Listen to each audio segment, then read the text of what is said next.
Ashamar Kafune kabajamtoota hordoftoota fi daawwattoota Oromiyaa Global Media kun sagantaa oduu Oromiyaa Global Media ti oduu waliin anibsaa gadaati dura dursuun angafoota oduu namoota ajjechaan guutuu naannoo Amaaraatiin shakkaman irratti murteen darbuun beekameera.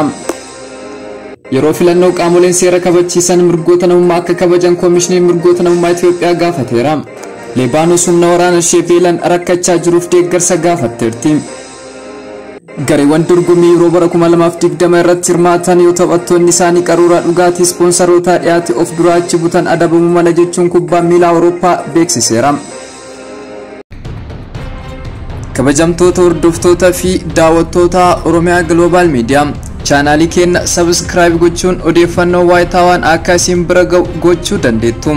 Amma oduu bal'inaan naannoo Amaaraatti manni murtii olaanaa Bahar Daarii fi naannoo ishee dhaddacha ganama kana taa'e namoota 55 ajjeechaa aangoota naannichaa akka lakkoofsa Itoophiyaa waxabajjii 15 bara 2011 raawwate keessaa harka qaban jedhaman irratti murtee dabarseera.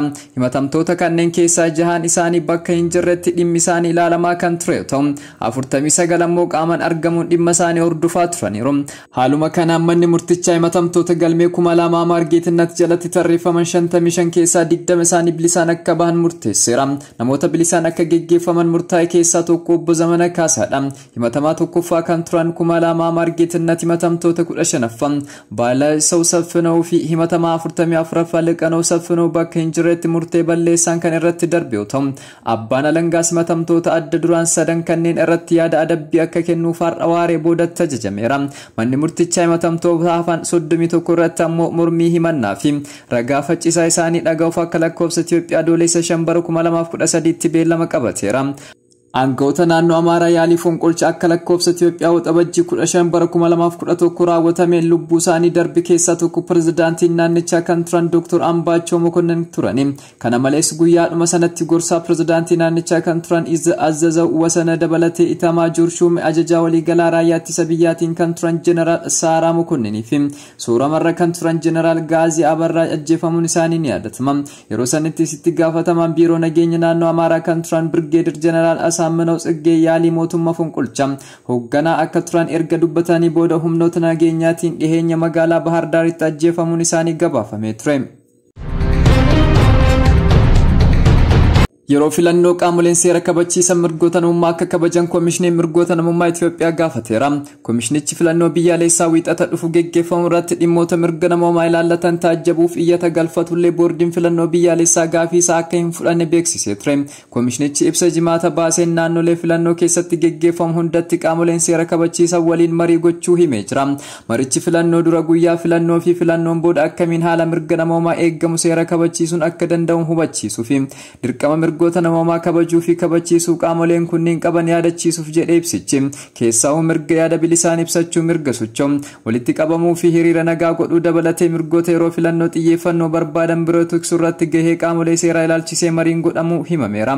Qaamoleen seeraa maricha irratti hirmaatanis mirgoota kanneen kabajuu fi kabachiisuuf kutannoo akka qaban ibsaniiru jechuun ibsi koomishinichaa kun agarsiiseera. Qaamoleen seera kabachiisan akkaataa mirga namummaa eeguun hojii isaanii hojjechuuf waadaa galan adeemsa filannoo keessatti jitti kun adeemsichi mirgoota namummaa kan kabaje akka ta'e kutannoo hojjechuu qabu jechuun koomishinariin koomishinichaa Dr. Daani'el Baqqalaa ibsaniiru. Adeemsa filannoo keessatti sarbamni mirgoota namummaa uumamee itti gaafatamummaan akka jiraatu gochuun barbaachisaa ta'us koomishinichi ibsee jira. Marsaa jaffaa Itoophiyaa waxabajjii 14 akka lakkoofsa Itoophiyaa gochuuf jirtu silaa bara darbe kan godhamu qabu tureyyuu sababa weerara kooroonaa vaayirasiif jecha baranitti dabarfameera. Jalqaba caamsaa keessa godhamuuf kan ture yoo ta'u sababa meeshaaleen filannoo barbaachisan wal qixaatan hin qophoofneef yeroo lammaffaaf waxabajjiitti dabarfameera. Filannoo kanarratti sagalee kennuuf walumaa galatti filattoonni miliyoona 37.4 galmaa'u boordiin filannoo biyyaalessaa beeksiseera. Kanneen sagalee kennuuf galmaa'an keessaa miliyoonni 15.4 naannoo Oromiyaa keessatti yoo ta'u miliyoonni 7.3 ammoo naannoo Amaaraa, miliyoonni 6.3 ammoo naannoo Kibbaa keessatti ta'uun beekameera. Magaalaa Finfinnee keessatti namoonni sagalee kennuuf galmaa'an miliyoona 1.8 akka ta'an boordichi beeksiseera. Dogongora waraqaa filannoo irratti argaman naannolee filannoo 54 keessatti filannoon hanga fulbaana 6 bara 2021tti dheereffameera. Walumaa galatti naannolee filannoo 547 keessaa 78 keessatti sababa nageenyaa fi hanqina loojistikii filannoon hin geggeeffamu akka ta'e Reuters gabaaseera. Lebanos rakkoo dinagdee biyyattii mudatee loltoonni ishee rakkatanii fi beelaa jiraachuu himuun biyyoota dureeyyii addunyaa deeggarsa gaafataniiru. Paawundiin Lebanos bara 2019 irraa kaasee gatiin isaa 90% gadi kan bu'e yoo ta'u, haalli kun ammoo mindaa fi baajata loltoota baay'ee miidheera. Yaa'ii biyyoota arjoomanii Faransaay keessumaayyuu jirtu nyaata, boba'aa, qorichaa fi meeshaalee jijjiirraatiin alatti deeggarsa fandii loltoota Lebanos kanaaf hin gaafanne. Lebanos biyya yeroo ammaa kana baay'ee qoqqoodamtee rakkachaa jirtu kana keessatti raayyaan ittisa biyyattii kun garuu humna biyyattiin tokkummaan sun tasgabbeessaa jirudha.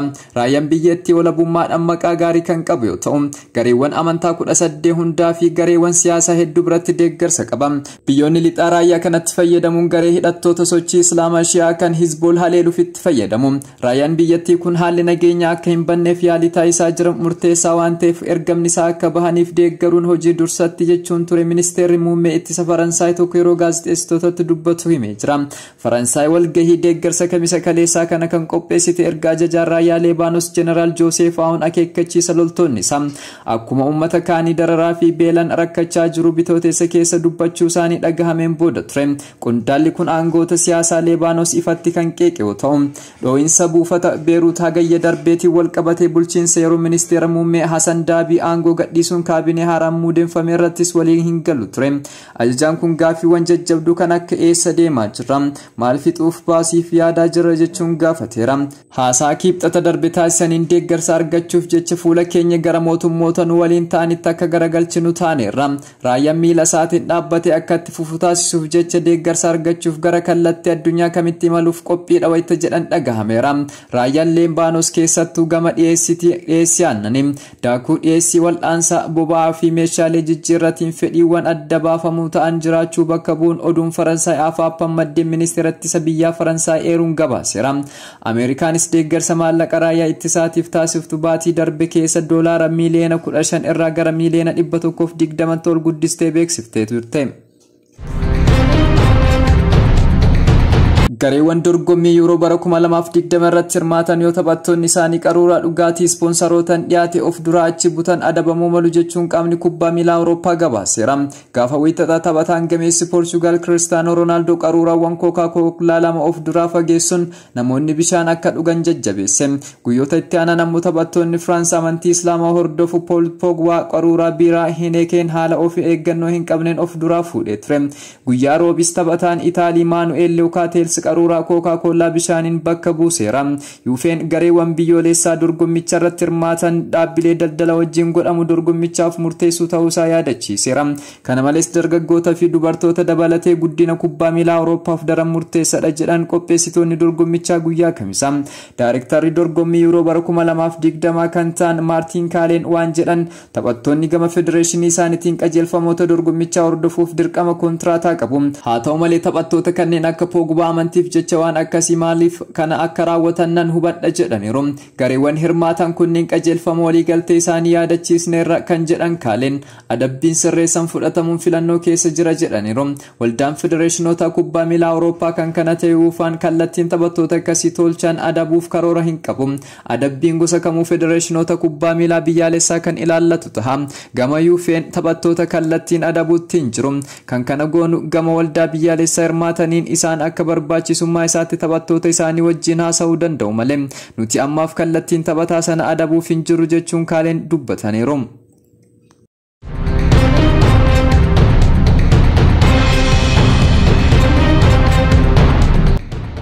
Kabajamtoota hordoftoota fi daawwattoota keenya oduun sa'aatii kanaaf qabannee dhiyaanne kana fakkaata.